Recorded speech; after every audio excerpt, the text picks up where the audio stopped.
Elisha ஒவ்வொரு முறையும் சொல்லுவாரு, உம்முடைய ஜீவனை கொண்டும் கர்த்தருடைய ஜீவனை கொண்டும் நீ எங்கே போறையோ அதனை கூடயே வருவேங்கிற.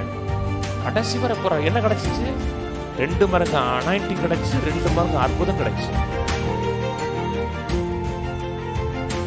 ஏன்னா 14 சம்பவம் உங்களுக்கு தெரியும். ஒரு 40 பேர் தேசத்தை வேவுவாக போறாங்க, படிச்சிருப்பீங்க இல்லையா? யோசுவா காலேப் 2 பேரும் கர்த்தருடைய வார்த்தைக்கு உடனே அவைலபிளா இருக்கான். உடனே அவைலபிள். கர்த்தர் என்ன சொன்னாலோ அது செய்வதற்கு அவன் ரெடி. ஐ ஆம் ரெடி, நான் அவைலபிளா இருக்கேன். ஆண்டவர் சொன்னார் பார்த்தீங்களா, எழுந்து போவோம் வாருங்கன்னு சொன்னார் பார்த்தீங்களா? அதே மாதிரி இவனு சொல்றான், போவோம் அந்த தேசத்தை எளிதா சுதந்திரிக்கலாங்கிறான். அதான் கமிட்மெண்ட். இல்லை போனோம் செத்து போயிட்டோம்னா, நல்லா கவனிங்க, நீங்க 500 வருஷம் வாழ போறது கிடையாது. விசுவாசத்தில் செத்தா கூட பரவாயில்ல, பயத்தில் செத்து போயிடாதீங்க. விசுவாசத்தில் சாக மாட்டேங்க, ஆனால் பயங்கிறது வேதனை உள்ளோ தெரியுமா? மக்கள் துணிஞ்சு செய்ய மாட்டாங்க. போயிடுச்சுன்னா இழந்துட்டோம்னா, போயிடுச்சுன்னா இழந்துட்டோம்னா. பயம் வேதனை உள்ளது, நரகமும் வேதனை உள்ளது. நீங்கள் பயத்தில் வாழ்கிறீங்கன்னா ஹெல் ஆன் எர்த்துன்னு அர்த்தம், நரகம் பூமியில் இருக்குன்னு அர்த்தம். பயப்படலைங்க, துணிஞ்சு போகிறாங்க.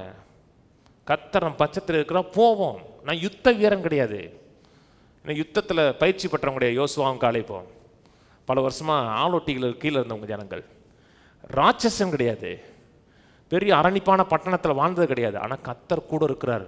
போவோம் வாருங்கள் ஜெயிப்போம். ஆண்டவரே நீங்கள் செய்ய விரும்புறீங்களா? நான் ரெடி, ஐ ஆம் அவைலபிள்ங்கிறான்.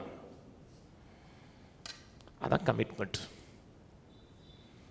30 லட்சம் மக்கள் அவைலபிள் கிடையாதுங்க, 2 பேர் அவைலபிள்ங்க. 2 பேர் மட்டும் நான் ரெடி. நீங்க என்ன சொன்னாலும் எதை செய்ய சொன்னாலும் நான் ரெடினார். அந்த 2 மக்கள் உள்ள போனாங்கல்ல, அவங்க தான் கர்த்தர் என்ன சொன்னாரோ கர்த்தர் செய்ய சொன்னதுக்கு அவங்க அவைலபிளா இருந்த ஜனங்கள். ஏன்னா 14:23 அவர்கள் பிதாக்களுக்கு நான் ஆணையிட்டு கொடுத்த தேசத்தை காண மாட்டார்கள். யார் காண மாட்டாங்க? அந்த 30 லட்சம் மக்கள் காண மாட்டாங்க. ஆனால் கர்த்தருடைய சித்தத்துக்கு நோக்கத்திற்கு எவன் ஃபுல்லி கமிட்டடாக இருந்தான் அவன் காண்பான், வாழ்வான். அவர்கள் பிதாக்களுக்கு நான் ஆணையிட்டு கொடுத்த தேசத்தை காண மாட்டார்கள், எனக்கு கோபம் உண்டாக்கிறது ஒருவரும் அதை காண மாட்டார்கள்.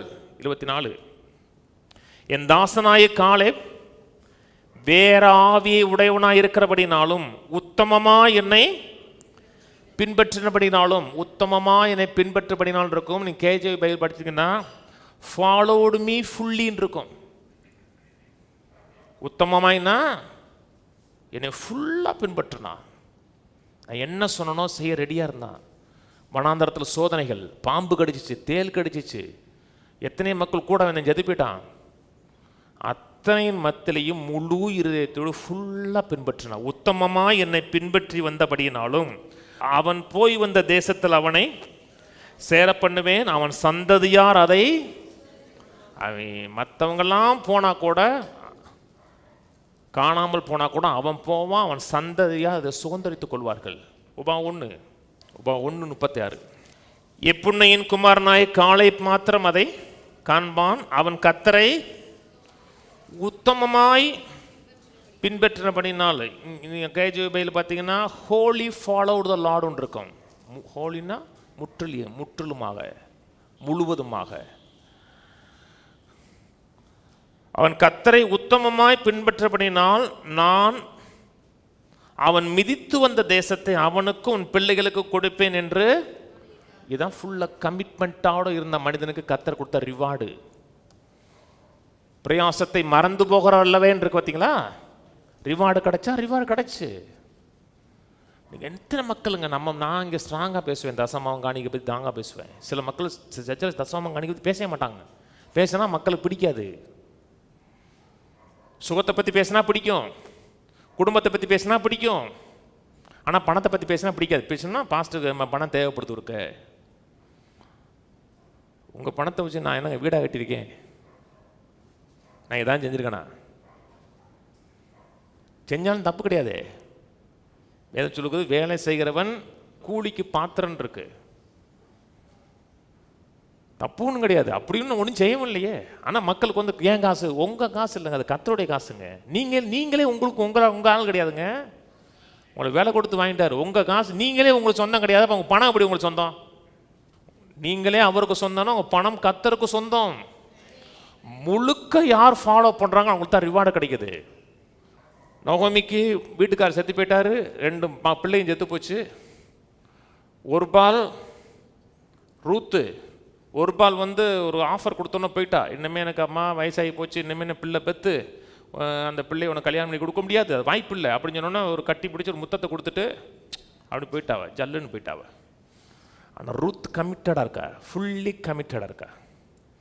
உம்முடைய தெய்வம் என்னுடைய தெய்வம், உம்முடைய ஜனம் என்னுடைய ஜனம். ஃபுல்லாக கமிட் ஆகி போனாளா? என்ன கிடச்சி? பெரிய கோடீஸ்வரனுடைய பொண்டாட்டி, இயேசுடைய கொள்ளு பாட்டி.